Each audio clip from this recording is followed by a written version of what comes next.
Jona Otholt from the Hasso Plattner Institute at the University of Potsdam. I'll tell you a bit about our efforts to build an open latent diffusion model for ensemble weather forecasting.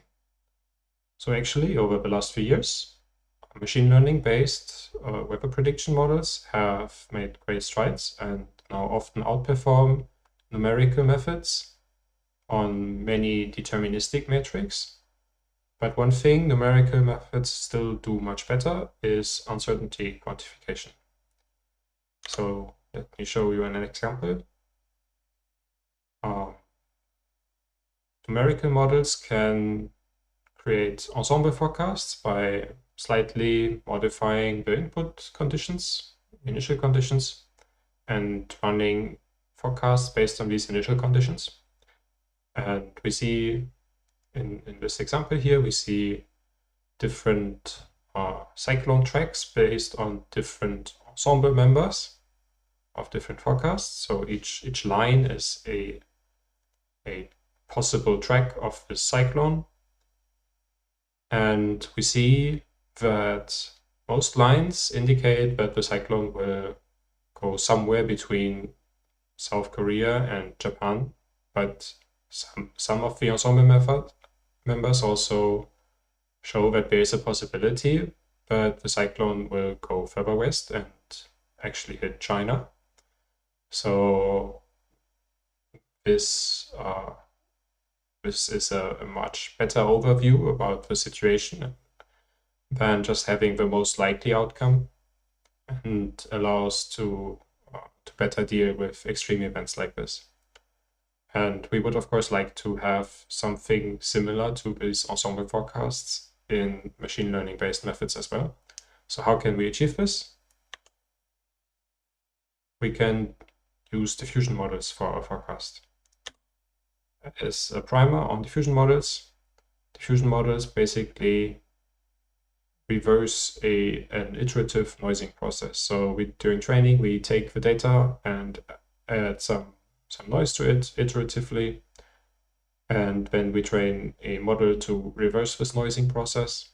And then at inference time, we sample from the noise distribution and iteratively apply the diffusion model and basically obtain a member of the data distribution. And because we can sample multiple times from the noise distribution, we can also obtain multiple samples of the data distribution this way, is the idea. The most common application of this is, of course, image generation, which is also shown in this example. But we can also use it for weather forecasting, as was shown by DeepMind's GenCast, which performs diffusion directly in grid space and outperforms the numerical ensemble methods on many metrics. And basically what enables this to create ensemble forecasts is, as I said, we can sample from the noise distribution multiple times, and then basically each of these samplings can be its own ensemble member. So in the end, we can obtain something similar to the first slide I showed with the different cyclone tracks. Now, this approach has one downside, and that is that it is relatively expensive to run compared to deterministic machine learning models, because not only do we have to run one forecast per ensemble member, the individual forecasts also require multiple invocations of a model, because the diffusion denoising process is an iterative process, and we need to run the model multiple times to create a single forecasting step. So to reduce this expense, we are trying to build a latent diffusion model for weather forecasting. So this means that we do diffusion in a compressed latent space. And to do this, we first train an autoencoder that takes in the inputs, so the weather states, and compresses them to a compressed latent space, and then learns to reverse this compression. And then we perform the diffusion training and inference in this latent space.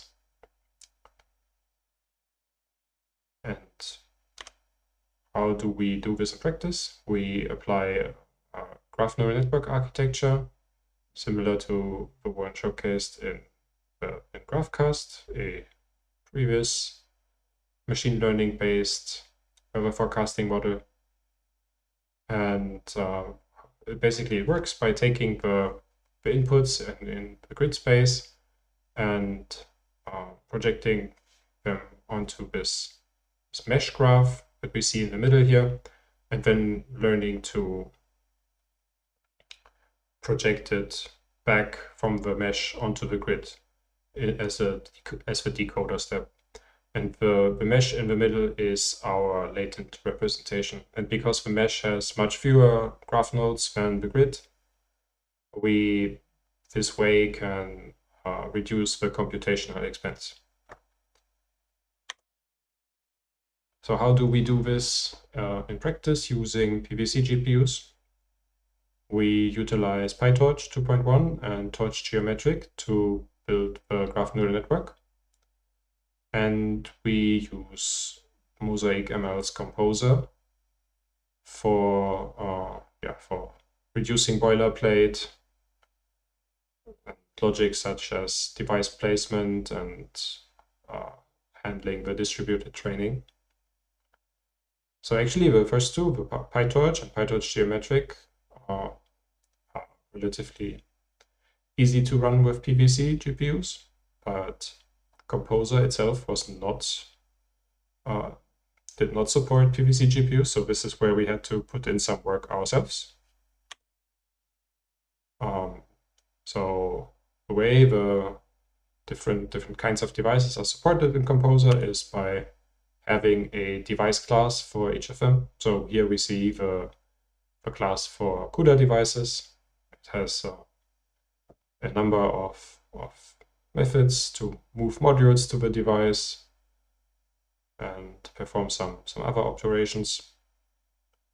And all that is required really to enable IXPUG support is to add another class that adds support for IXPUG. So it's actually relatively simple. And here we see the init method of this class. It's already, this is actually the largest method of the class. The others are even smaller. And there is really surprisingly little to say about it. Most of it could be directly translated, so to say, from the CUDA class, just replacing CUDA with IXPUG. So this was surprisingly easy. Then we had to make some more changes to enable mixed precision training with IXPUG, but this again was not terribly complicated. And then as a reward, we barely had to touch the actual training code. So we just had to call IPEX optimize, and that was it. The remaining training code did not need to be changed at all. And then we could already run our trainings on PVC GPUs. Some words on performance. So I want to preface this by saying that these do not claim great scientific accuracy, these numbers. They're just an impression from our use case. So we benchmark for GPU Max 1550 versus 4 NVIDIA A100 GPUs, running the same global batch size and everything, of course, with PVC GPUs running 2 ranks per GPU, so 1 per tile. And we see that in the base case with 32-bit floating point training, and no torch compile. Actually, the two are pretty close together, so still a slight lead for the A100, but nothing really all that relevant. But then as we stack on the top of that the optimizations that are commonly done to training, such as mixed precision training and torch compile, we see the gap widen. So I was not really able to get torch compile to work, and for some reason the mixed precision training without torch compile, while it did work, it resulted somehow in worse performance than full precision. I am not certain what the reason behind this could be. Could very well be an implementation issue on my side, but definitely the way I measured it, it was slower.